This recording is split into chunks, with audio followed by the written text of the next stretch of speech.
सन 2027 का जो चुनाव होगा उसमें क्या आपकी सीटें बढ़ेंगी गठबंधन? जिस तरीके से चलिए, अभी कोई सामने नहीं आएगा, पीछे रहिए। जिस तरीके से भगवान पीछे चलिए। भगवान राम और निषाद राज जब एक हुए थे तो रावण खत्म हुआ था, सुग्रीव जैसे पीड़ित को न्याय दिलाया था। उसी तरीके से इस युग में, त्रेता के बाद इस युग में मोदी योगी ने निषाद राज के वंशज को गले लगाया, जिससे कि ये जो अनेकता रूपी रावण है वो समाज से खत्म हो जाए, जाति जाति में खत्म हो जाए और हर एक धर्म में खत्म हो जाए, गरीबी अमीरी के बीच में खत्म हो जाए। इसको खत्म करने के लिए हम लोग आए। ये निषाद राज की सेना है जो बनारस के अगल बगल की जो सीट है, पहले हम जीत देते हैं मोदी को, वो सीट देते हैं। सीट छोटी चीज है, जीत बड़ी चीज है। जीत के बाद जो चाहो वो मिल जाता है। मैं कह रहा हूँ जो आपने कहा था कि सीट नहीं, जीत बड़ी है। हम मोदी को जीत देते हैं और वो हमें सीट देते हैं।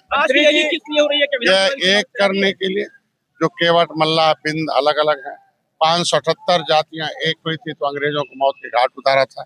ये जो क्रिमिनल कास्ट से प्रभावित जातियां उजड़ी हैं, बिछड़ी हैं, उनको एक करने के लिए जो पिछड़ों पर राजनीति कर रहे हैं, दलितों पर राजनीति करते रहे, उनको बताने के लिए एक देश को आजाद कराने वाली जातियां 1911 में इसी बनारस में एक हुई थी, आवाज उठाई थी, अंग्रेजों को डुबो के मारा था, देश को आजाद कराया था, संविधान से अंग्रेजों को उठाकर फेंका था, संविधान बनाया था। तो इनको क्रिमिनल ट्राइब्स एक्ट इंक्वायरी अंतः समन्वयकार रिपोर्ट के अनुसार इनको 74 प्रकार की व्यवस्था मिलनी चाहिए। इनके बच्चों को शिक्षा मिला था, सपा ने 2013 में शिक्षा छीन लिया अनुसूचित जनजाति की, विमुक्ति जनजाति की। बसपा ने इनकी रोजी रोटी छीन लिया, जो वर्ग 3 की जमीन है। कांग्रेस ने इनका मिला हुआ 74 प्रकार की जो criminal tribes act inquiry committee अंतः समन्वय में कि 24 कैरेट के राष्ट्रवादी वो छीना, तो इन लोगों ने सत्ता से दूर किया। मोदी योगी पहल कर रहे हैं उनकी समस्याओं का समाधान करें। तो ये रैली एक होने के लिए है, एक होने की राजनीतिक एकता जो है ये महाविशाल रैली है। तो राजनीति जो है, इस राजनीति गरीब को राजा बनाती है।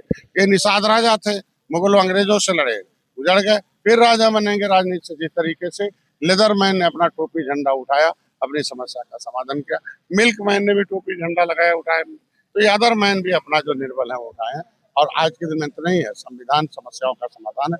ये इसमें 4 जाति है, सामान्य, पिछड़ी जाति, अनुसूचित जाति, अनुसूचित जनजाति। लेकिन पिछड़े के नाम पर मिल्कमैन का कब्जा जो है, अनुसूचित के नाम पर लेदरमैन का कब्जा, लेकिन अदर मैन का भी हिस्सा मिले।